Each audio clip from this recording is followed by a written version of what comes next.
So Alan and I, we're going to talk about the ins and outs of car buying. We're going to look at the numbers, the actual cost, the interest volume versus the interest rate, and we are going to look at some different options for how you can purchase a vehicle efficiently and effectively, and where you can go and how you can seek the information so that your day-to-day mode of transportation is something that serves you and what's important for what God has called you to in your life right now.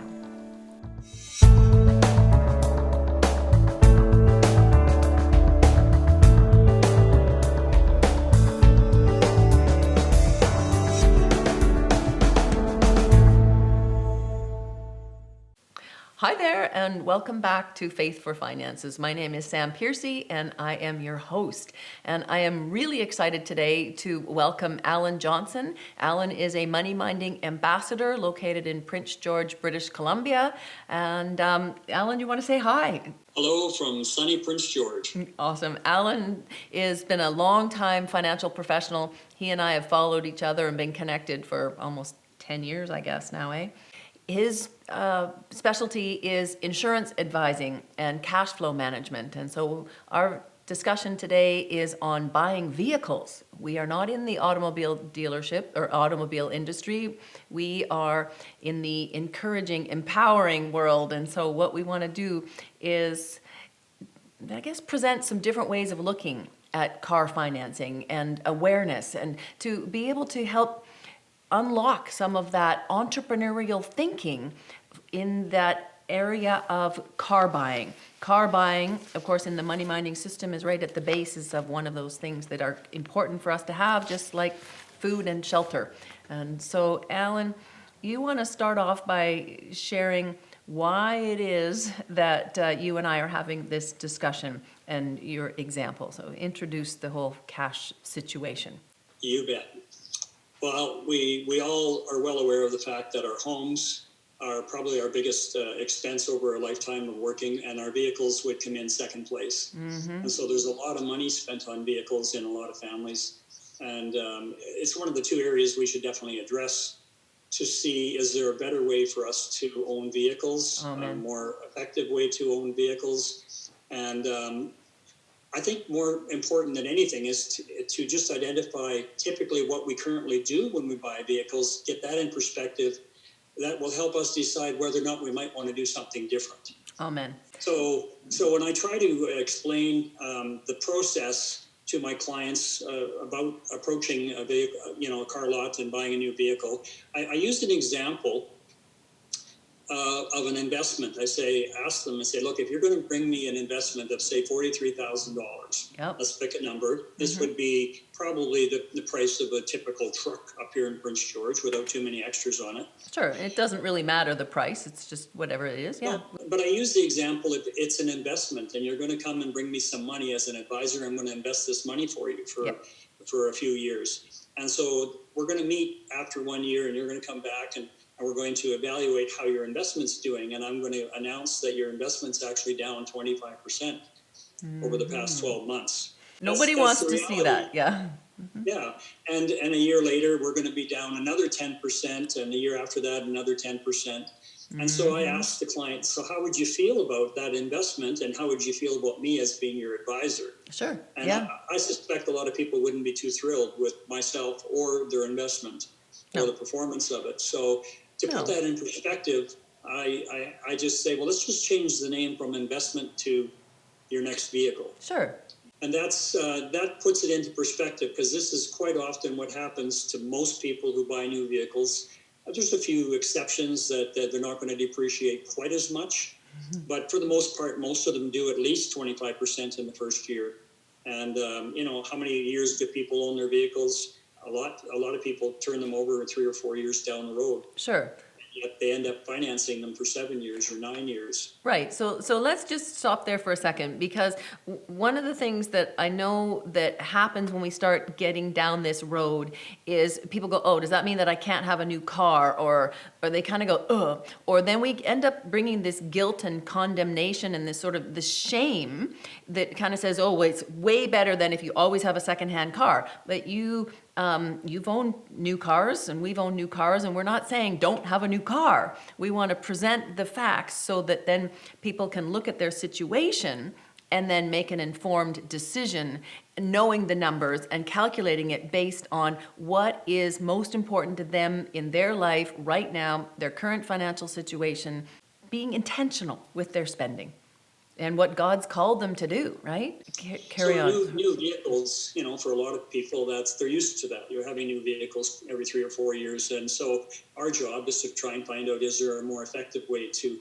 have that new vehicle sitting in your driveway, if that's your desire? Sure. Be aware of the costs, of course, but then we can also look at, well, where's the best place to find money to have this vehicle sitting in our driveway? Yeah. In some cases, it may be leasing. Like I've had 17 new vehicles, and I probably leased at least a half a dozen of them. Yeah. Or more, because we were in business, so there was advantages there. Yes. And we yeah. take them back after 4 years, Mm-hmm. and they'd have 40,000 kilometers on them. Yeah.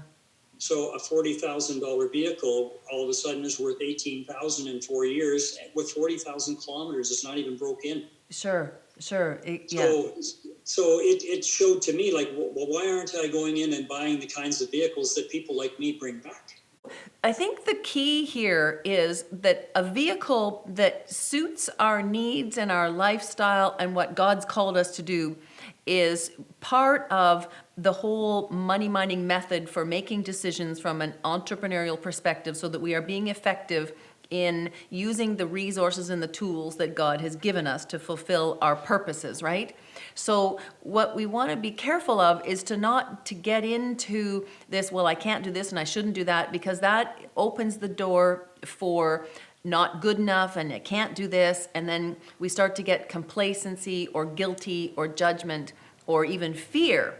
So let's look at the numbers, and then let's look at how we can fund whatever it is that somebody's got, because there's so many details. And if we come from a place of being empowered and confident and having some different questions to ask, then we have knowledge that we can then apply the wisdom to, do we buy, do we lease, do we borrow, do we pay cash, and how long do we keep something for, and those kinds of questions. There's lots of reference in the Bible about calculating the cost before you build something or before you buy something. Yes, for sure. And I think at the end of the day, that's the first thing we need to find out is Yes. what is the actual end cost going to be when Amen. all is said and done. Yeah. We have to start there. And of course, that's not the end of it, because when you sit down to write up the deal, there's going to be a whole lot of options and choices of extra bells and whistles that you might like to treat this new car to. Sure, yeah. And I was shocked when I realized how many choices we have to protect this new car. Sure. And Yeah. so you could add another $10,000 onto the price of the vehicle with protection and warranties Yeah. and all kinds of extra little things that you would love to treat your new car with. But it Sure. adds to the price. Sure, and it also then, how do we pay for those things if they make sense? Or what other options are there for realizing those benefits? Like insurance, of course, is a key one, because if you finance the insurance, then you're paying just way too much. There's just no other way around it. But how do you calculate that? And are there other more effective ways of covering that same kind of insurance? For sure.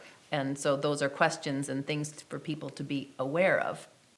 Yeah, they'll offer you disability insurance and life insurance as well. Yeah. On top of the insurance for the vehicle that you're going to require. Right. So there's lots of different things that you can put on. You can put on wax guard treatment and undercoating and soundproofing, and you can prepay for oil changes, and you can buy extended warranty on your tires and rims. And there's really quite a list of options. And just be aware that they can really add up. And at the end of the day, if you're going to finance it, you're financing all of those little extras as well. So, quite often you'll end up paying $20,000 in interest if you have to finance a $43,000 vehicle. Sure. And so the opportunity to calculate what those real costs are is something that we have been taught how to do simple math. And simple math doesn't factor in how to calculate the real cost using time value of money, which are financial principles. But this is it's not really an advanced skill when we have access to it on our phones.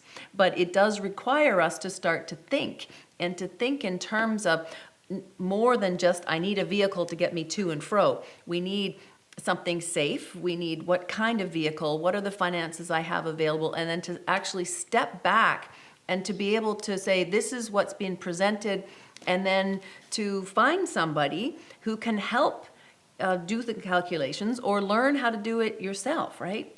So the total cost of a vehicle, and let's look at some options for people.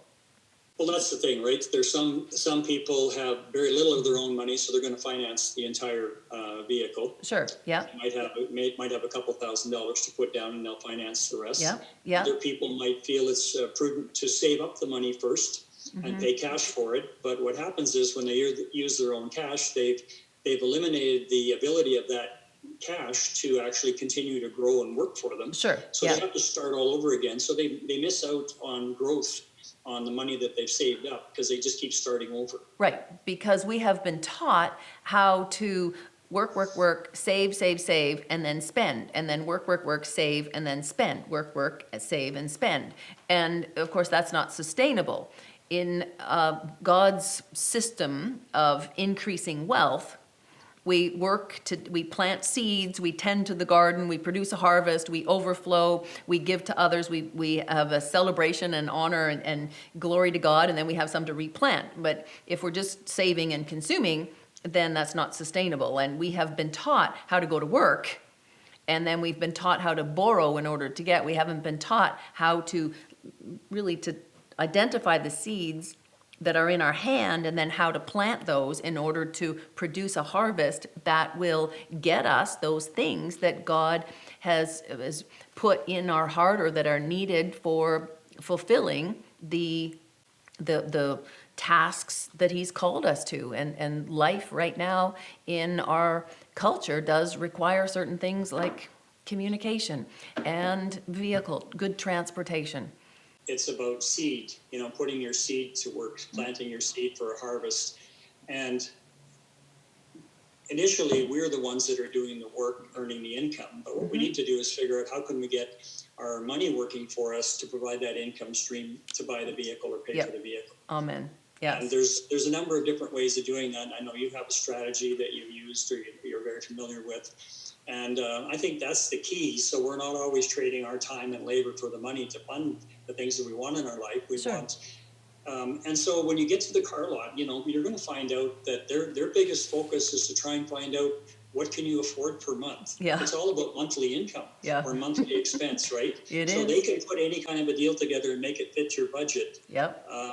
Surprisingly, they can do amazing things to make it fit your budget. So what we need to do is, how do we find out or figure out how to create that monthly income stream so we don't have to work for it every single year? I mean, at some point you have to get started, but when you start building more sources of income, that income can fund the kinds of things that you buy on a repeated basis. Yeah, amen. Yeah, for sure. So it's thinking about it a little bit differently. So typically what happens is we go to work, and then we have been taught how to go to work and then how to spend less than we earn. And of course the shift is to earn more than you spend, because we need systems in place. And this is the whole tapping into that creative entrepreneurial spirit that God has placed within each of us so that we can use that in our day-to-day life. And so if all we're doing is squeezing, then we tend to reduce our expectations, and we get complacent in a way.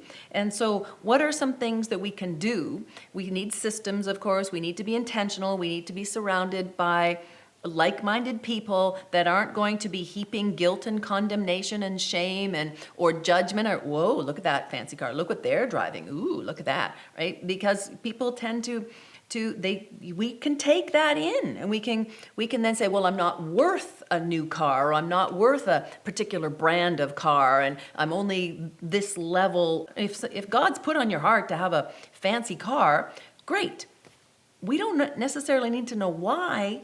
We just need to say, okay, Lord, I really like nice vehicles. So what do you want me to do with it? Where's the money going to come from? And to not become enslaved to that, but to surrender that, give that to God and say, you know what? I'd really, really like this kind of vehicle. And I don't know what you have planned for me to have this kind of vehicle, but show me.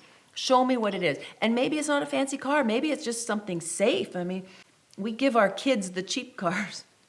And yet they're the newest drivers and the ones that really should have more bells and whistles, right? So maybe it's really important for you to have a good, safe vehicle. Maybe God's called you to some sort of work that you're on the road all the time. And so, okay, what can we do is the question.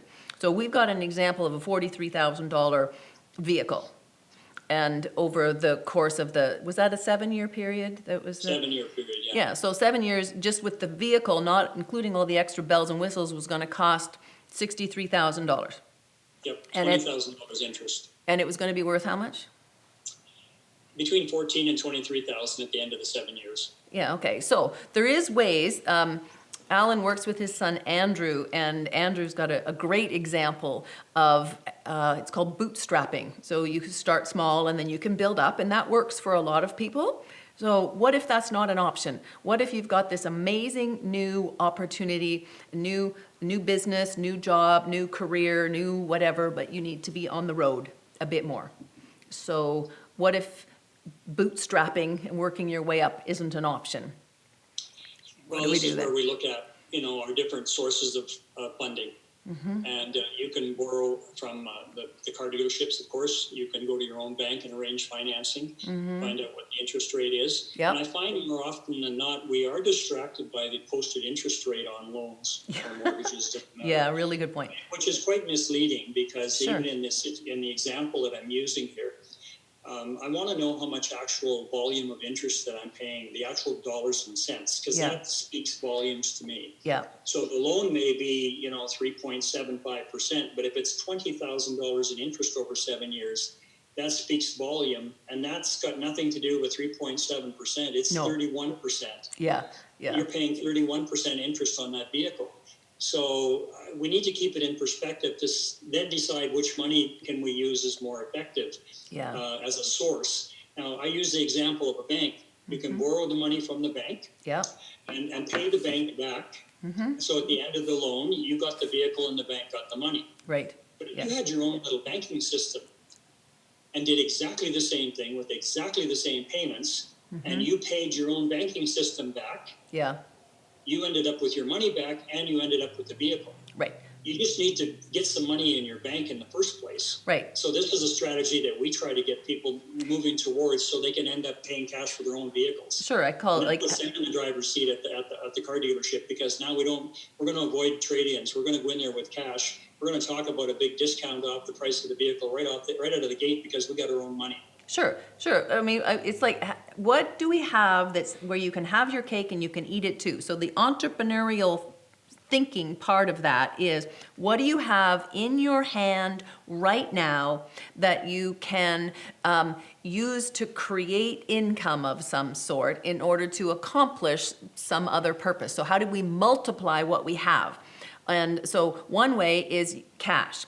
So, but then you've got to get the cash somehow. And so that is a strategy. What if you don't have any cash? What do you have?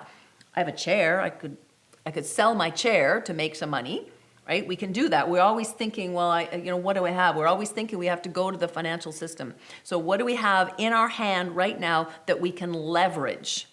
So this chair that I'm sitting on, I could sell my chair if I needed some cash. I could sell all my furniture. I could sell something. I could sell another vehicle. Or could I rent my chair, rent my furniture, rent my space? Those are things that people do. This is entrepreneurial thinking. What do you have in your hand right now that you can actually use then to acquire some cash that you can then continue to increase and to leverage, to multiply? How do we take what we have so that we can multiply it? So as we kind of move into this, Alan, can we look at, because most people think, well, I can only afford this because this is how much money I can save. so then I can consume it. But what do you have right now? So if you've got no access to credit and no access to cash is where we start. And then you can start to build up. And then you can take that same thinking and you can multiply that into your investments so that you might start with, I don't know, $4.30 and then 43 and then 430 and 4,300 and 43,000. But it's that starting small. So what do we have in our hand? I'm sitting on a chair. I had to get the chair from somewhere, but you can find this stuff at the side of the road. So you have something. Could you add value to somebody else's life if you don't have access to credit? It's credit within the relationships that we have and within the way we think, right? Yeah. So go ahead. I was just thinking about using my vehicle, like carpooling. I could carpool and have a couple people catch a ride to work with me every morning, and they could kick in for the gas and help offset the cost of my vehicle. Sure. And it's convenient for them. It's good for the environment, and it's helping me offset the costs of me having my vehicle. Exactly. So one simple little thing. Right. We did an example with this $43,000 vehicle, so a new purchase. So let's assume that somebody is looking for a vehicle like that. We did a calculation that was $750 a month in order to finance that vehicle. And I look at it from what can we do? If we've got that kind of cash flow, then what else can we do? So I did an example where we just took half of that to be more efficient. And then that half was able to finance almost $100,000 investment, which then produced income, which then paid for the car. So, stuff like that. But if you don't have any access to credit at all, if we needed, say, $500 or $750 a month to finance the vehicle, because that's what was necessary given the work that you were doing or your lifestyle or where you were going, then where can you get $750 a month? Or I actually worked out an example, so $500 a month would get you a pretty nice vehicle. $500 a month is $125 a week, $25 a day. Break it down into something small. So what can you do for $25 a day? If all we're done is taught how to work, but Alan just said, carpool and ask people to kick in for gas. What else can we do is always the question. I have a daughter-in-law who's always selling stuff online. Yep. And that's not my gift, but you know what? I can give her a bunch of my stuff to sell and pay her a commission for her to sell surplus. I got a garage full of stuff. Perfect. And so she could be the one, or I could be the one if it was me, earning a commission, helping other people sell their stuff, their surplus stuff that they might sell at a garage sale. Right.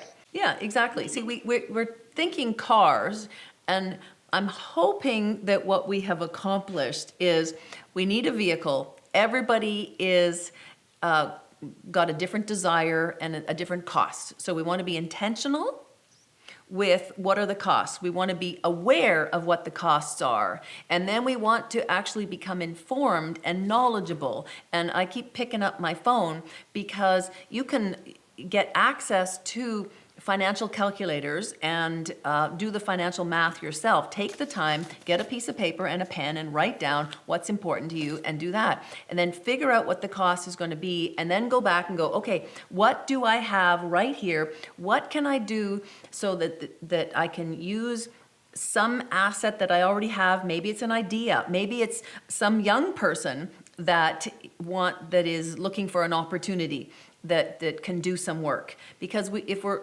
just going to work, saving and consuming, then it's not sustainable. It's not building wealth. It's not being as efficient as we could. And so this program is called Faith for Finances, which is really tapping into that different mindset, that entrepreneurial spirit, so that how you do anything is how you do everything, so that you can find at the end of the day that there are things that you can leverage, which in financial circles tends to be an uncomfortable word, and yet we can leverage a pen, we can leverage a chair in order to get a vehicle if we actually start to think that way. Do you have anything else you want to add, to this intentional conversation? Well, a big part of what we do is also just responsible stewardship. I mean, we want to do the best we can with whatever it is that we have to work with. Yeah. A new car is not necessarily on everybody's radar. Yeah. Not everybody can own a new car. You have to have a bit of a credit track record. You need to have some income. So you need to have a few things to consider buying a car. So this isn't for everybody. A lot of prayer, but they still got to get a job. They got to create income initially and build a bit of a history, a track record that they're good handling their money and credit, which is a big part of what we do, help people be better stewards of what they have so they can do the best they can with what they've got. Yeah, it's being a good steward of everything, not just the money. And I think a lot of what we end up doing is coming against the guilt and the condemnation and the shame and the judgment, and to break through that isolation or that intimidation, and I got to do it my way, and then not even knowing what kind of questions to ask. Because if you think vehicle, you go to the car dealership. And at the car dealer, then they want to sell you a car, and that's all they know. And the person that's doing the financing at the car dealership, they only know how to present the numbers and to show you how to write the check and to buy their vehicle. And that's not that there's anything wrong with that. It's about becoming aware of how the whole system works so that you can have your cake and eat it too, is maybe the simplest way to say it. And not to say, well, too bad, so sad, that's not effective, and I need to always settle for this. Ask God in prayer, what is it that about this desire that really speaks to you? And then write it down, and then seek the knowledge and the wisdom and the people and the strategies to go and make it happen. I think it's important to, if you have questions, know the answer to your own questions before you go to the car dealership. Mm-hmm. Like really do your homework and go in there prepared before you meet them, because you want to be in the driver's seat and have control over the situation. And if you don't, you are at the whim of the salesperson and the whole process. So it's important to stay in charge of the sales process and make sure you really love the vehicle you're buying. Yeah. Don't buy it if you don't really love it. Yeah, and I just realized there's another whole section that we can talk about is maintaining it too. Where do you start to do this is really where you start with Faith for Finances. And it's just realizing that there are opportunities and paying attention to what happens when you think about driving a new car? What happens when you think about driving a car that's barely hanging on? What happens when you get into your car? Does it inspire you? Do you feel safe? Do you, or when you think about it, when you go to the car dealership, are you nervous? Are you empowered? When you think about making payments, do you feel guilty? Like those kinds of things are where we take every thought captive to the obedience of Christ, because there is no guilt, there's no shame, there's no condemnation. And to be aware that maybe there's different opportunities and different options for this area of our life that impacts our ability to get out and to minister to the people and to just live and safely. Thank you so much, Alan. It's always a pleasure. Thank you. We'll talk to you soon. God bless. And so faithforfinances.com. We look forward to sharing so much more, and God bless.